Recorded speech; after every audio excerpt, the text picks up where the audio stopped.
قرآن مجید کی مثلاً کون سی آیات ہے آپ میں سے کوئی بتائے گا کہ جس میں اخلاص نیت کی بات ہو؟ سورۃ البقرہ آیت 272، سورۃ البقرہ آیت 272 قرآن پاک میں اللہ تعالیٰ فرماتے وَمَا تُنْفِقُونَ إِلَّا ابْتِغَاءَ وَجْهِ اللَّهِ، اور تم خرچ نہیں کرتے مگر اللہ کا چہرہ طلب کرنے کے لیے، اللہ کے دیدار کے لیے خرچ کرتے ہو. یہ ہے اخلاص. اور جو شخص اللہ کی محبت رکھتا ہو اس کو اللہ کے راستے میں خرچ کرنا اس لیے مشکل نہیں لگتا کہ اس کی ایک بہت بڑی طلب ہے، تڑپ ہے، تمنا ہے. اب دیکھیے کہ دنیا میں بھی ہم اپنے عزیزوں پیاروں کو دیکھنے کے لیے کیا کیا خرچ کرتے ہیں. سارا سال لوگ کام کرتے ہیں تاکہ پاکستان جا کر یا اپنے بیک ہوم جا کر اپنے ماں باپ کا چہرہ دیکھ لیں، اپنے بہن بھائیوں کا دیکھ لیں. اور اگر زندگی میں نہیں جا سکتے تو جب کوئی فوت ہو جاتا ہے تو مرے ہوئے کا چہرہ دیکھنے کے لیے اتنی بڑی بڑی رقم خرچ کرتے ہیں اپنے خون پسینے کی کمائی. کیوں کرتے ہیں کوئی بتائے گا؟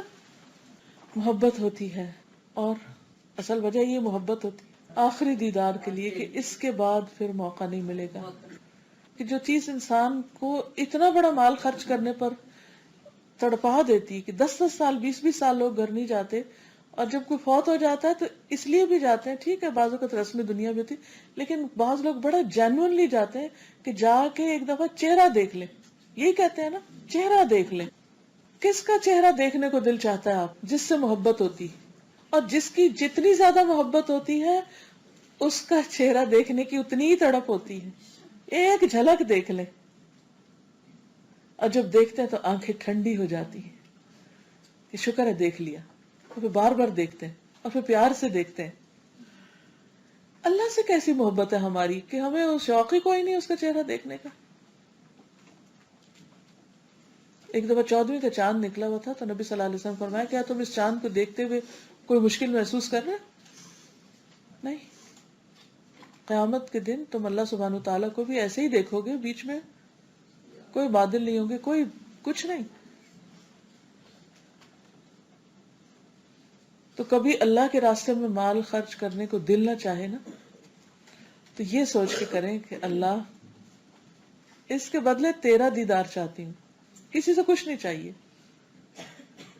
تو نیت خالص ہو جائے گی نا. کتنی خالص ہو جائے گی؟ کوئی غرض ہی نہیں رہے گی. اچھا اس میں فائدہ کیا؟ فائدہ بھی تمہارا اپنا ہے، کیونکہ بعض اوقات ہم کسی پہ خرچ کیے جاتے ہیں وہ مڑ کے شکریہ بھی نہیں کہتے، تو پھر ہمارا دل تڑپتا ہے کہ یہ کیسے ناخلف ہے. ہر وقت ہم ہی مدد کرتے رہتے ہیں، ادھر سے تو کبھی رسپانس ہی نہیں آیا کوئی. ہمیں ان کا رسپانس نہیں چاہیے ہوتا، اور رسپانس نہ آنے کے باوجود بھی ہم بے پناہ خوش ہوتے ہیں کیونکہ ہمارے امیجنیشن، ہمارے دل میں کچھ اور چاہت ہے، ہم کچھ اور چاہ رہے ہیں. ہم یہ نہیں چاہتے کہ وہ کوئی ہمیں آ کے شکریہ کہے، اور کوئی ہمیں ہماری تعریف کرے، اور کوئی ہماری بڑائی بیان کرے کہ بھئی اس نے تو واہ واہ اتنا خرچ کیا. یہ باتیں پھر اچھی نہیں لگتی. کوئی کرے بھی تو دل گھٹتا ہے کہ یہ کیا ہوا، اس لیے تھوڑی کیا تھا. وَمَا تُنْفِقُونَ إِلَّا ابْتِغَاءَ وَجْهِ اللَّهِ. پھر سورۃ الفتح آیت 29 اللہ سبحانہ تعالیٰ کا فرمان ہے محمد الرسول اللہ والذین معه اشداء علی الکفار رحماء بینہم تراہم رکعا سجدا یبتغون فضلا من اللہ ورضوانا. محمد اللہ کے رسول ہیں اور وہ لوگ جو اس کے ساتھ ہیں کافروں پر سخت ہیں، یعنی صحابہ کرام، اور آپس میں نہایت رحم دل. تم انہیں اس حال میں دیکھو گے کہ رکوع کرنے والے ہیں، سجدے کرنے والے، یعنی یہ ان کی پہچان تھی کہ جب فرصت ملی نماز پہ کھڑے ہو گئے، اپنے رب کا فضل اور اس کی رضا چاہتے ہیں. یبتغون فضلا من اللہ ورضوانا. ان کی چاہت کیا ہے اس رکوع اور سجدے سے؟ کہ اللہ کی رضا اور اللہ کا فضل ملے. اللہ کا فضل چاہتے ہیں. کچھ لوگ ہیں کہ وہ کوئی کام کرتے ہیں تو کیا چاہتے ہیں کہ لوگ ان پہ مہربان ہو جائیں، لوگوں کا فضل چاہتے ہیں، لوگوں کی رضامندی چاہتے ہیں، ان کا اپروول چاہتے ہیں، وہ خوش ہیں کہ نہیں. بار بار ان کی طرف دیکھتے رہتے ہیں کہ یہ خوش ہوئے کہ نہیں مجھ سے، ان کی ایکسپیکٹیشن کے مطابق کام کیا کہ نہیں. اور کچھ ایسے ہیں جو چاہتے ہیں میرا رب راضی ہوا کہ نہیں، کوئی مجھے بتا دے میرا رب خوش ہے کہ نہیں. ان کی ساری تڑپ اس بات پر ہوتی ہے یبتغون فضلا من اللہ ورضوانا. اور اگر ان کی کوئی ضرورت ہے وہ بھی اللہ ہی سے چاہتے ہیں. اللہ کا فضل، کیونکہ جس پر اللہ کا فضل ہو جائے کیا اس کی کوئی ضرورت پوری ہونے سے رہ سکتی ہے؟ ہرگز نہیں. اور جو بندوں پہ تکیہ کیے ہوئے اور بندوں کی طرف نظر اٹھا اٹھا کے دیکھتا ہو تو بندے تو اپنی مرضی کے ہیں. وہ آپ کو کیوں چاہیں گے؟ اللہ تو آپ سے محبت کرتا ہے، اللہ نے آپ کو پیدا کیا، آپ اس کی کریشن ہے، وہ کیوں نہ آپ پر مہربانی کرے گا؟ وہ ضرور کرے گا. تو اس کو نیت کہتے ہیں کہ کوئی بھی کام، چاہے نماز روزہ ہو، چاہے صدقہ خیرات ہو، تو کرنا کیوں ہے؟ ٹھیک ہے نا. ان رسول اللہ صلی اللہ علیہ وسلم قال انک لن تنفق نفقة تبتغی بها وجہ اللہ الا اجرت علیہا حتی ما تجعل فی فم امرأتک. بخاری. بے شک تو جو کچھ خرچ کرے اور اس سے تیری نیت اللہ کی رضا حاصل کرنی ہو تو تجھ کو اس کا ثواب ملے گا، یہاں تک کہ اس پر بھی جو تو اپنی بیوی کے منہ میں ڈالے. وہ لقمہ جو تم بیوی کے منہ میں ڈالتے.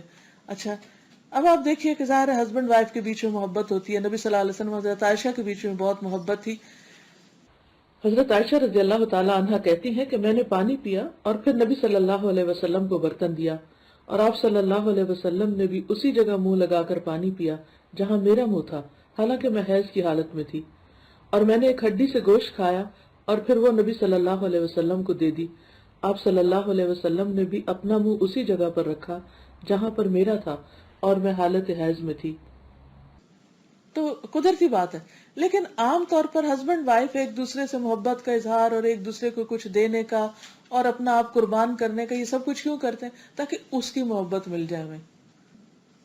شوہر بیوی کو دے رہا تاکہ بیوی اس کو چاہے، بیوی شوہر کو کچھ آفر کر رہی ہے تو اس لیے تاکہ شوہر اس کا ہی دیوانہ بن جائے، اس کی چاہت والا ہو.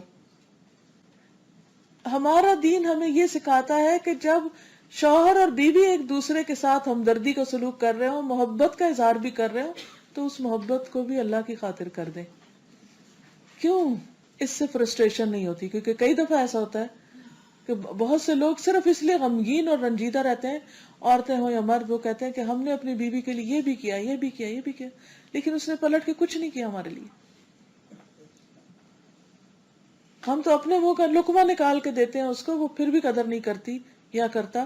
تو اس میں آپ دیکھیے کہ اگر انسان اس لقمے کے پیچھے اللہ کی رضا چاہے کہ میاں کما کے لا رہا ہے، دے رہا ہے، گروسری کر رہا ہے، خرچ کر رہا ہے، خرچے کے پیسے دے رہا ہے، سب کچھ، تو بس احسان جتا کے نہ کرے کہ اتنا تجھے دے رہا ہوں اور اتنا نہیں دوں گا، بلکہ اللہ کی محبت میں دے تو اس کا بھی اجر اس کو ملے گا.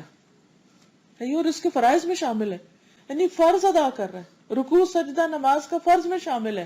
لیکن اگر نیت اللہ کی خوشی اور اللہ کی رضا مطلوب ہے تو اس میں اللہ سے اجر ملے گا. تو تب تغی بہا وجہ اللہ، جس چیز میں شامل ہو جائے گا وہ اللہ سبحانہ وتعالیٰ کے لیے اس کا بہترین اجر ہوگا.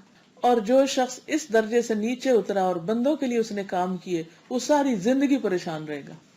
جہاں ڈائریکشن چینج نہیں ہوئی، جہاں مقصد مرضی بدلی نہیں، وہیں سے خرابی شروع ہو گئی. تو کوئی بھی کام کرنے سے پہلے ہمیں اپنے آپ سے پوچھنا چاہیے کہ کیوں کرنے جا رہی. اور مثلا یہاں سے آپ گھر جائیں گے، ہو سکتا ہے بچوں کو لنچ دینا ہو سکتا ہے کسی اور کو وزٹ کرنا ہو، کسی کی مریض کی عادت کرنی ہو، کسی جنازے میں جانا ہو، کچھ بھی کرنا ہو، 100 کام ہوتے ہیں ہر ایک کو. تو نکلتے وقت ضرور سوچیے کیوں دوڑ لگائی ہوئی ہے، کیوں جا رہی ہوں، کیا کرنا ہے، کس لیے کرنا ہے. میں اتنا تھکتی ہوں، بچوں کے پیچھے اتنا بھاگتی ہوں، ان کو پک اینڈ ڈراپ دیتی ہوں، لینے جا رہی ہوں، چھوڑنے جا رہی ہوں، ساری ان کے، اور یہ پھر بھی میری بات نہیں مانتے، اور پھر وہ تھکاوٹ اور ساتھ آنسو شروع ہو جاتے ہیں، اور اللہ کی نہ یاد ہوتی ہے، نہ ذکر ہوتا ہے، نہ خیال ہوتا ہے. فرسٹریشن، تھکاوٹ اور ڈپریشن. کیا کمایا ہم نے زندگی میں؟ نہ دنیا میں کچھ ملا اور نہ آخرت میں. تو جب آپ کے ذہن میں یہ ہو کہ میرا رب اس وقت مجھے دیکھ رہا ہے اور اس کو خوش کرنے جا رہی، اور خواہ میں اپنے بچوں کے منہ میں ایک نوالا ڈالوں گی تو وہ بھی میرا رب مجھے دیکھتا ہے اور وہ بھی میرے لیے صدقہ لکھا جائے گا، اس سے وہ خوش ہو جائے گا، تو آپ دیکھیں گے کہ مشکل کام بھی آپ کو آسان لگے گا. ایک وہ ہوتا ہے نا جو آپ کا دل چاہتا تو آپ کرتے ہیں اور دل نہیں چاہتا تو آپ کرتے ہی نہیں. لیکن جب انسان اللہ کے لیے کرتا ہے نا، پھر دل نہ بھی چاہے تب بھی کرتا ہے. اسی سے استقامت آتی ہے.